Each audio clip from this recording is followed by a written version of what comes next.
Halo teman-teman semua para pejuang laporan keuangan. Hari ini kita akan membedah fondasi mutlak dari seluruh ilmu akuntansi, yaitu persamaan dasar akuntansi. Ini adalah check and balance utama dalam setiap bisnis, dan tanpa menguasai persamaan ini, sulit rasanya melangkah ke siklus akuntansi yang lebih rumit. Mari kita mulai dengan unsur-unsur pembentuk persamaan dasar akuntansi. Di sini ada 3 pilar utama yang menyusun persamaan akuntansi. Yang pertama ada aktiva, yaitu harta yang dimiliki perusahaan yang merupakan sumber ekonomi. Contohnya adalah kas, piutang, serta persediaan barang. Kemudian ada hutang, kewajiban yang menjadi beban perusahaan. Contohnya, hutang pembelian kredit. Dan yang terakhir ada modal. Modal adalah hak atau klaim pemilik atas aktiva perusahaan. Contohnya, setoran modal oleh pemilik. Di sini ada rumus persamaan dasar akuntansi, yaitu aktiva sama dengan hutang plus modal. Ini adalah rumus yang harus kita ingat dan wajib di persamaan dasar akuntansi. Oke, lalu apa sih fungsi utama dari persamaan dasar akuntansi ini? Persamaan dasar akuntansi berguna untuk mengetahui perubahan kekayaan dalam perusahaan setiap terjadinya transaksi, baik itu transaksi sekecil apapun, dan mengetahui berapa yang telah digunakan dan dibelanjakan dalam satu periode akuntansi. Oke, untuk selanjutnya adalah transaksi. Dalam menjalankan bisnis, perusahaan akan melakukan 2 jenis transaksi. Ada transaksi eksternal dan transaksi internal. Transaksi eksternal. Perusahaan melakukan transaksi yang melibatkan pihak eksternal. Contohnya, yaitu pembelian bahan habis pakai atau supplies ke rekanan dan pembayaran gaji karyawan. Untuk transaksi internal sendiri adalah transaksi yang terjadi di dalam perusahaan dan tidak melibatkan pihak luar. Contoh dari transaksi internal adalah pengakuan beban penyusutan gedung di setiap akhir periode. Oke, selanjutnya adalah pengaruh transaksi keuangan terhadap persamaan dasar akuntansi. Setiap transaksi keuangan akan mempengaruhi posisi keuangan perusahaan.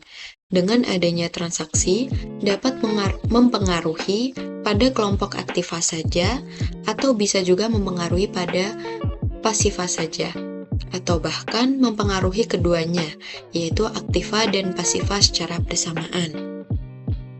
Artinya apa?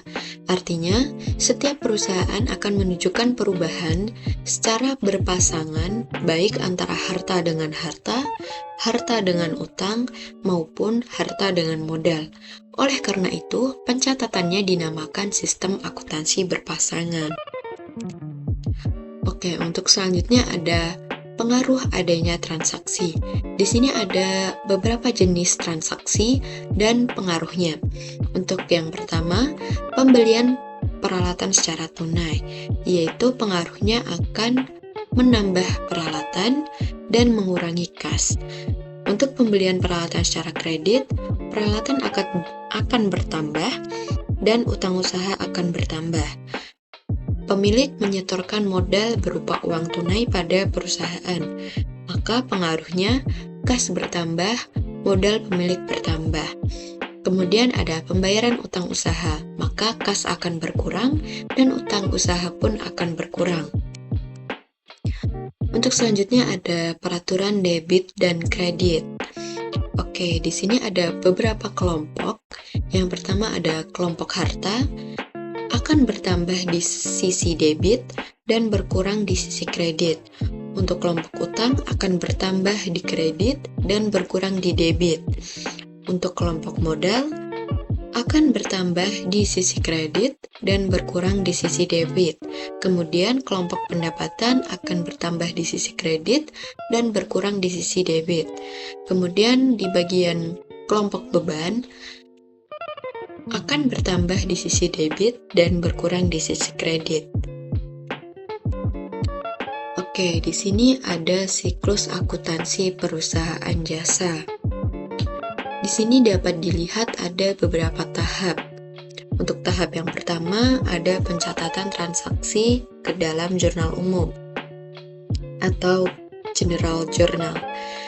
Semua transaksi dicatat secara kronologis sesuai tanggal terjadinya menggunakan prinsip debit dan kredit.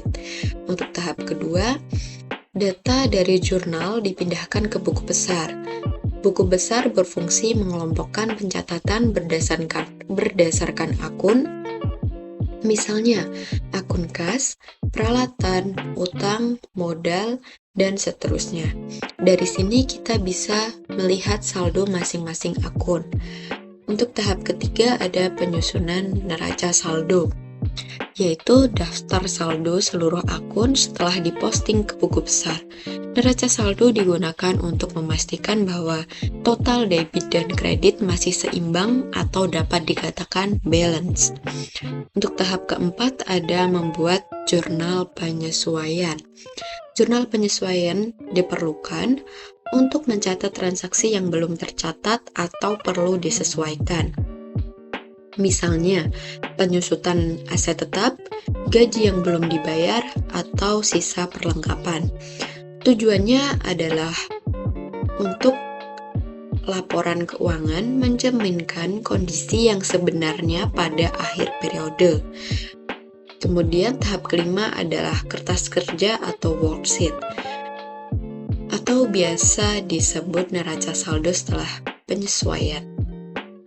Dari neraca saldo ini, kita menyusun laporan keuangan yang meliputi laporan laba rugi, laporan perubahan modal, dan neraca. Setelah laporan keuangan selesai, kita bisa masuk ke tahap ke-6, yaitu jurnal penutup atau closing journal. Jurnal ini digunakan untuk menutup akun-akun sementara seperti pendapatan dan beban agar saldonya kembali nol pada awal periode berikutnya. Untuk tahap terakhir adalah pembuatan jurnal pembalik. Jurnal pembalik sendiri dibuat untuk membalik beberapa jurnal penyesuaian tertentu agar pencatatan pada periode berikutnya menjadi lebih mudah. Nah, di sini kita akan masuk ke macam-macam transaksi. Apakah transaksi berpengaruh terhadap persamaan akuntansi?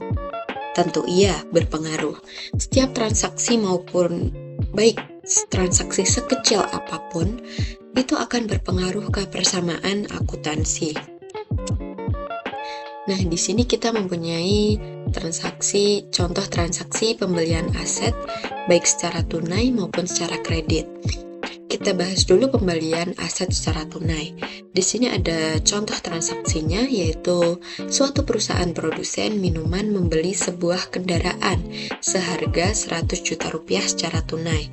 Maka, untuk analisis transaksinya, kas perusahaan berkurang sebesar 100 juta rupiah, kendaraan bertambah sebesar 100 juta rupiah. Untuk jurnalnya, yaitu kendaraan di sebelah debit bertambah sebesar 100 juta rupiah, dan kas di sebelah kredit sebesar 100 juta rupiah. Untuk pembelian aset secara kredit, di sini ada contoh transaksinya, yaitu suatu perusahaan jasa fotokopi membeli mesin fotokopi seharga 50 juta secara kredit. Analisis transaksinya yaitu peralatan bertambah sebesar 50 juta rupiah dan hutang bertambah sebesar 50 juta rupiah karena secara kredit. Oke, untuk jurnalnya di sini peralatan di sebelah debit sebesar 50 juta dan hutang usaha di sebelah kredit sebesar 50 juta rupiah. Selanjutnya ada penjualan aset secara tunai maupun secara kredit. Di sini ada penjualan aset secara tunai, contohnya suatu perusahaan menjual kendaraan seharga 80 juta rupiah secara tunai. Maka analisis transaksinya, kas perusahaan bertambah sebesar 80 juta rupiah dan kendaraan berkurang sebesar 80 juta rupiah. Mengapa ini bisa berkurang? Karena kendaraan tersebut dijual oleh perusahaan tersebut. Untuk jurnalnya ada kas di sebelah debit 80 juta rupiah dan kendaraan di sebelah kredit 80 juta rupiah. Untuk penjualan aset secara kredit sendiri ada contoh transaksinya, yaitu suatu perusahaan jasa fotokopi menjual mesin fotokopi secara kredit seharga 150 juta rupiah. Untuk analisis transaksinya, peralatan berkurang sebesar 150 juta rupiah, serta piutang bertambah sebesar 150 juta rupiah. Untuk jurnalnya sendiri yaitu piutang usaha di sebelah debit 150 juta rupiah dan peralatan di sebelah kredit 150 juta rupiah. Selanjutnya di sini ada pembayaran hutang usaha. Di sini pembayaran hutang usahanya menggunakan kas. Untuk contoh transaksinya, suatu perusahaan membayar hutang sebesar 25 juta rupiah.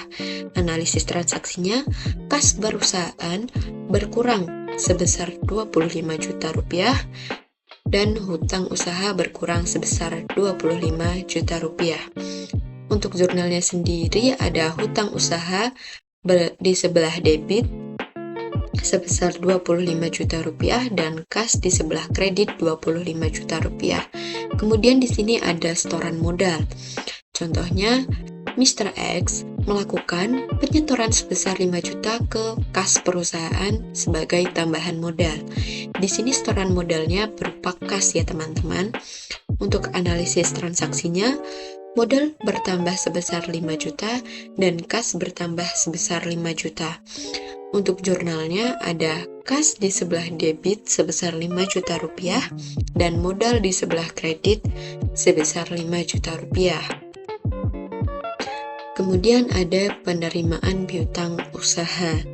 Contohnya, perusahaan menerima kas atas pelunasan piutang sebesar Rp200.000. Untuk analisis transaksinya, kas perusahaan bertambah sebesar Rp200.000 dan piutang usaha berkurang sebesar Rp200.000. Dan di sini jurnalnya adalah kas di sebelah debit dan piutang sebelah kredit sebesar Rp200.000. Kemudian ada transaksi pengambilan brief. Contohnya di sini ada Mr. Andi menarik uang tunai sebesar 1 juta dari rekening perusahaan untuk kebutuhan pribadinya. Analisis transaksinya yaitu kas berkurang sebesar 1 juta rupiah dan brief bertambah sebesar 1 juta rupiah. Untuk jurnalnya sendiri yaitu brief di sebelah debit dan kas di sebelah kredit sebesar 1 juta rupiah. Untuk pengambilan brief sendiri tidak selalu berupa uang tunai, bisa berupa jasa atau barang.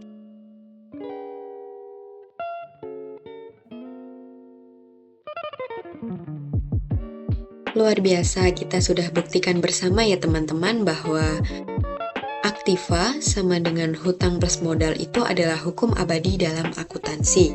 Keseimbangan ini tidak pernah bisa dilanggar dan setiap transaksi, baik sekecil apapun itu, akan selalu menjaga keseimbangan tersebut. Jika video ini bermanfaat bagi teman-teman, jangan lupa like, share, and subscribe agar teman-teman tidak ketinggalan video edukasi keuangan berikutnya. Oke, sampai jumpa dan sukses selalu teman-teman.